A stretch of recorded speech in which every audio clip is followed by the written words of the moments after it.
Governor Romney's economic plan would in fact create 800,000 jobs. There's only one problem. The jobs wouldn't be in America. This is going to be just the next version of that long, sad history of lying, contaminating, polluting, and then sticking the taxpayers with the cost. And the science, as Governor Cuomo said, has to prevail here.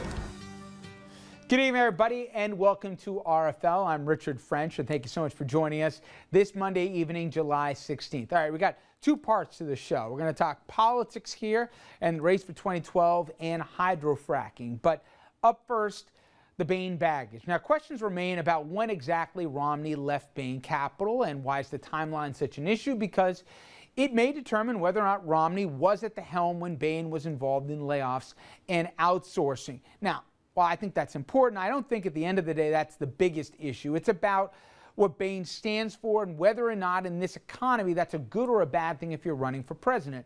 Another question for Mitt Romney is the question of tax liability. Now, Romney, he's not releasing a lot of his tax returns, so of course everybody wants to know what's in there. What's he hiding? Could this be a campaign killer? I'll tell you why I think this could be a huge issue. And then later, The Sky is Pink. Well, that's the name of a broadcast premiere that you will see here. A new mini documentary from Josh Fox, the guy who brought us that Oscar-nominated Gasland, the much talked about film about hydrofracking. And then we're going to bring you a revealing interview with that filmmaker. He's a man who's been targeted by natural gas industry because, well, for obvious reasons. And he's not too shy to say things have gotten pretty rough since he came out with the first film. You'll hear from him. It's all coming up in this edition of RFL. But let's begin with Bain and why the story and how the Romney campaign is handling it is so important to Mitt Romney's campaign right now. The fact is that I spent 25 years in the private sector. And that obviously teaches you something that you don't learn if you haven't spent any time in the private sector. But right now, we have an economy in trouble. And someone who spent their career in the economy is more suited to help fix the economy than someone who spent his life in politics and as a community organizer.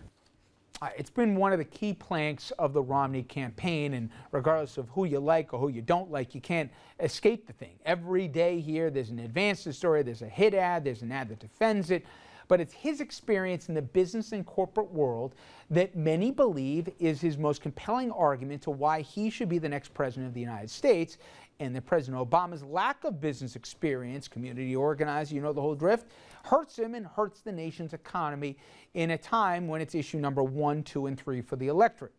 Only now, though, Romney's business experience looks like it's being undermined by that very experience and by some shady answers on why both Romney and Bain did and when they did it. Let's bring in our senior political correspondent, Andrew Whitman, and try and put the pieces together here, because if people thought it wasn't going to be a campaign issue, I think they'd agree it is now. Well, let's start with the nuts and bolts, Rich. And for 5 days, this presidential campaign has been dominated by this one conversation, all focused on a very specific company and time frame, Bain Capital, the company that Mitt Romney founded.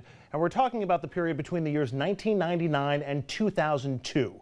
Here's what Romney says about that period. Had no association with the banishment of Bain Capital after February of 1999. Romney says he was in Salt Lake City running the build-up to the 2002 Winter Olympics during that period, but SEC reports show Romney was listed and signed documents as Bain's CEO, president, and as its sole stockholder. That finding has led to a slew of responses from the Romney campaign. The most convoluted came yesterday. He actually retired retroactively at that point, so he was actually retired from Bain. So why all this focus on that 4-year period? Because Bain during that time outsourced thousands of jobs from the companies it had invested in or taken over, and in other cases Bain made millions in profits from companies as they failed. So Bain and Romney made money while other investors lost, and tens of thousands lost their jobs. And because the official Romney campaign position on that period is flat out denial, their take in statement after statement is and has been that Bain made all of those business decisions and that Mitt Romney was not involved. Raising the question, is Mitt Romney responsible for what Bain did while Romney at best ran Bain from a distance? Rich? All right, Andrew, thank you. Let's bring in our table now on this. Bill O'Reilly, GOP media consultant. He's worked on a number of campaigns. And Dominic Carter, political journalist and author. All right, guys, we're going to break this down. We'll talk about taxes in a little bit here, but stay with Bain because if you said to me 6 months ago, right, Bain Capital, would it be the calling card to get elected in this economy or basically an albatross for the guy? I probably would have picked the former, but he's got a lot of problems. Do you think his biggest problem, Bill, is the outsourcing issue here, or that picture where he's holding up dollar bills here and that he's the 1% when that's not a popular percentage to be right now with the main middle-class America? I mean, a couple of things. I think, and I have a column running on Newsday right now about this very topic, is to me as a political consultant, as a communications consultant, to me this indicates actually that the Obama campaign is in real trouble. If they're attacking with this in July, they've got some trouble. They're looking through their states and they need to go on the attack. When you have an incumbent campaign that's attacking this early on a story that's really this old, they've got some problems. Now that said, the Romney campaign should expect this attack. He was attacked when he ran for governor of Massachusetts on it, when he ran in 2008, earlier during the primaries, he was attacked on it. They have to have their act together on it, and they have to give clear and concise answers. I think the only mistake that they've made is running away from Bain's record, because Bain is a good company. Bain's a very good company. Let me Millions of bring jobs in on are that, Andrew, outsourced. because here's the point. Got the governor of Massachusetts, close friend of President Obama, defended private equity and defended Bain in so many words. Cory Booker, one of the people who's going to help run the platform at the convention here for the Democrats. He defended private equity. What is it about Bain that you think will resonate between now and 3+ months from now with the electorate? Is it that, hey, you know what?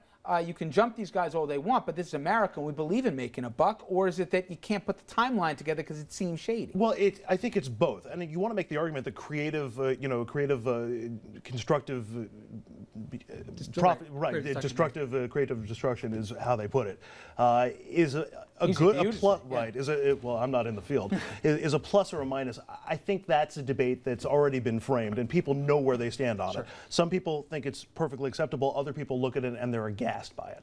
To me, it's a couple of things. It's the lack of accountability for Mitt Romney. It's whatever I did that you don't like, I wasn't responsible for. And it seems to me that that's what he's been trying to do with these 4 missing Bain years. The other thing is that depending on the campaign that he's in, it's been very convenient. When he was running for governor of Massachusetts, he was totally involved in Bain because he needed to establish residency in Massachusetts. But now that it looks like it might be a negative for him overall, I had nothing to do with Bain. You know, Don, David Axelrod, Pluff, they're smart guys, okay? And they obviously doing some polling here, and they're seeing how this is playing, and they're doubling down on it. Because if you think we saw it before, we understand this is going to be a huge component of the ads. We're going to show an ad for folks in a little bit, both Romney's ad and also Obama's ad, but they go after him on the Bain years. Help me out, because I think you can overplay this if you're not careful and turn people off that this is class warfare. And while it's certainly going to be a part of the campaign, you don't as a president want to be seen that you're attacking the wealthiest among us just because they're wealthy. You think this slows down in the fall, or you think we're going to have this from now to November? No, I think that Team Obama, they have a winning issue and they're not going to let it go. Bain Why has do you think gone, it's winning? It's winning because with the masses, it may not connect with the business crowd, but with the masses, the voters that have lost their jobs in Ohio, Michigan, so on, the battle states, it says that there's a slickness, if you will, about Mr. Romney, that he'll say anything, do anything, constantly, this is what the allegation is, constantly flip whatever it is that's necessary so that he's portrayed in the best possible light. The reason why they're focusing on this now is that Team Obama, they sense a huge vulnerability. And you know where that and it's vulnerability working. might be on those tax